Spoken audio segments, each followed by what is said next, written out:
ফুলশয্যার রাত্রে গৌরবকে উচিত শিক্ষা দিয়ে বলরামের হাত ধরে বেরিয়ে গেল নন্দিনী। হ্যাঁ বন্ধুরা, পৌষম ধারাবাহিকের জমজমাট এপিসোড আজকের পর্বে। ওদিকে নন্দিনীকে সাজিয়ে ফুলশয্যার ঘরে খাটে বসিয়ে দেয় গৌরবের কাকিমা ও বোন। কাকিমা পিঞ্চ করে আগের কথা বলতে থাকে। ভালো ঘর পেয়েছে, বিয়ের রাতে বর মারা গেছে, একটা বিধবা মেয়ে। এদিকে নন্দিনী অবাক চোখে তাকিয়ে থাকে তার কাকিমণির দিকে। তখনই গৌরবের বোন বলে, থাক না, এইসব কথা কেন হাট করে কথা বলছো কেন বৌমণিকে?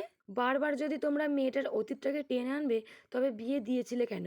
এদিকে কাকিমণি বলে, যখন তোমার বিয়ে হবে তখন তুমি বুঝবে। ঠিক তখনই গৌরবের মা ট্রে করে পান আর এক গ্লাস দুধ নিয়ে এসে হাজির হয়। গৌরবের কাকিমার কথা শুনে গৌরবের মা বলে, কি হয়েছে? এই যে নতুন বউ, তোমার পান আর দুধ। এগিয়ে নিয়ে নন্দিনীর কাছে দিয়ে দেয়। নন্দিনীর শাশুড়ি নন্দিনীকে খুব তাড়াতাড়ি দ্রুত শুয়ে পড়তে বলে। এদিকে নন্দিনী জানিয়ে দেয় যে উনি তো এখনো আসেনি, আমি এত তাড়াতাড়ি শুয়ে পড়বো। ওদিকে গৌরবের মা জানিয়ে দেয় যে গৌরব কখন আসবে তার ঠিক নেই। নন্দিনী বলে, আজকে তো তার ফুলশয্যা, আজকেও বাইরে থাকবে।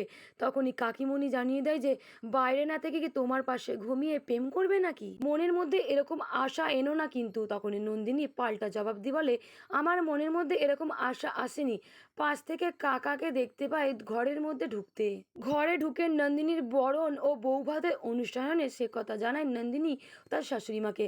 ঠিক তখনই কাকা জানিয়ে দেয় যে কেন তোমার বরণ ও বিয়েটা কেন দেওয়া হয়েছে তুমি সবটাই পরে আস্তে আস্তে জানতে পারবে। তখনই নন্দিনী কাকুমণিকে জানিয়ে দেয় যে কই দুপুরে ভাত কাপড়ের অনুষ্ঠান তো হলো না। ঠিক তখনই কাকুমণি বলে, কেন তুমি কি দুপুরে লাঞ্চ করনি নাকি? নন্দিনীও জানিয়ে দেয় পাল্টা জবাব দিয়ে, এখানে সবাই লাঞ্চ করেছিল কিন্তু ভাত কাপড়ের অনুষ্ঠান হয়নি। তবে সব অনুষ্ঠানই যেখানে হবে না তাহলে ফুলশয্যার খাট কেন সাজানো হয়েছে? এদিকে গৌরবের বাবা এসে জানিয়ে দেয় যে সেই কৈফিয়ত কি আমি তোমাকে দেবো নাকি? নন্দিনী হাড়ে হাড়ে টের পেয়ে যায় যে বলরামের মতো ভালো ছেলেকে ফেলে রেখে সেই গৌরবকে বিয়ে করা সে কতটা ভুল করেছে আজকে সে বুঝতে পারছে। নন্দিনীর উপর ভীষণই রেগে যায় গৌরব, এগিয়ে আসে নন্দিনীকে চড় মারবে বলে। ঠিক তখন নন্দিনী নিজের ক্ষোভ উপড়ে দিয়ে গৌরবকে জানিয়ে দেয় যে একজন অসভ্য জানোয়ারের কাছে কিছুই আশা করা যায়নি। গৌরব আরও রেগে যায়। এই কথা শুনে নন্দিনী আবারও জানিয়ে দেয়, আপনার কাছে নন্দিনী নয়, এক বুকেট নন্দিনী মুখার্জি আমার বাবার জন্য। আমি তো শুধু আমার বাবার জন্যই বিয়েটা করেছিলাম। তবে কি আমার বাবা সব প্ল্যানের সঙ্গে যুক্ত আছে? স্বামী স্ত্রীর ঝগড়ার মাঝখানে কর্ণ চ্যাটার্জি ফোন করে তৃতীয় ব্যক্তি। এদিকে গৌরব ফোন রিসিভ করে জানিয়ে দেয় যে আমার স্ত্রী এখন আমার হাতের কন্ট্রোলে, আমি যা বলবো সেটাই ও শুনতে বাধ্য। গৌরব ঘরের মধ্যে মেঝেতে বিছানা পেতে থাকতে চাইলে নন্দিনী জানিয়ে দেয় যে আপনার সঙ্গে এক ঘরে থাকা আমার পক্ষে সম্ভব নয়। আপনি এই ঘরে থাকলে আমি কিন্তু ঘরের বাইরে বেরিয়ে যাব। তখনই আবারও রেগে যায় গৌরব আর চিৎকার করে নন্দিনী বলে, একসঙ্গে বন্ধ ঘরে থাকা নন্দিনীর পক্ষে সম্ভব নয়।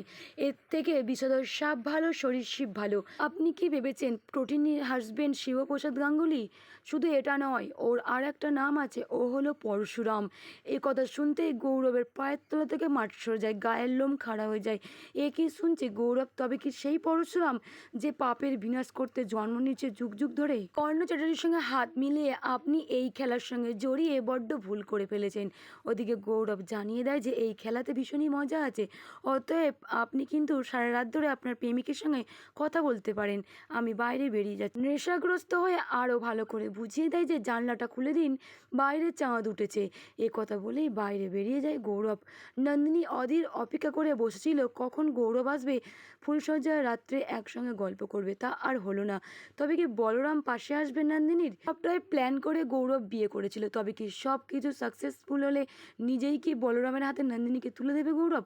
যদি এমনটাই আপনাদের কেমন লাগবে অতি অবশ্যই কমেন্ট করে জানাবেন। সকলকে ধন্যবাদ।